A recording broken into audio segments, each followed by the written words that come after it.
এই দেখো বিছানা চাদরটা বেছালাম, বলো কেমন লাগছে? এরকম টান টান বিছানা আর তার মধ্যে শুতে যা লাগে না, দেখেই ঘুম চলে আসে বলো।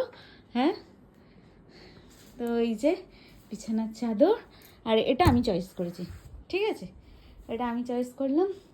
আর কর্তামশাই চয়েসের যেটা আছে সেটা পরে বেছানো যাবে, সামনে পুজো আসছে, তারপরে ওই রুমেও তো বেছাতে হবে, ওই রুমেও বেছাবো। আছে পুরোনো চাদরগুলো চলুক, একটা ইচ্ছা হলো তাই ভাঙলাম। তো এটা পুজোর সময় ভাঙার ইচ্ছা ছিল, বাট এখন একটা ইচ্ছা হলো বলে ভাঙলাম। এই যে চাদর, আর এই পর্দাগুলো পুজোর সময় চেঞ্জ করব, অনেক দিন হয়ে গেছে। এটা ছিল অনেকটা অরেঞ্জ অরেঞ্জ টাইপের, এমনি ফ্যাকাশে হয়ে গেছে, দেখতে পাচ্ছ কালারটা ফ্যাকাশে মতন হয়ে গেছে। তো এটার জন্য ঘরটা একটুখানি মানে কালারটা কেমন হয়ে গেছে না, সেই জন্য কেমন একটা লাগছে, এটা পুজোর সময় চেঞ্জ করে নেবো।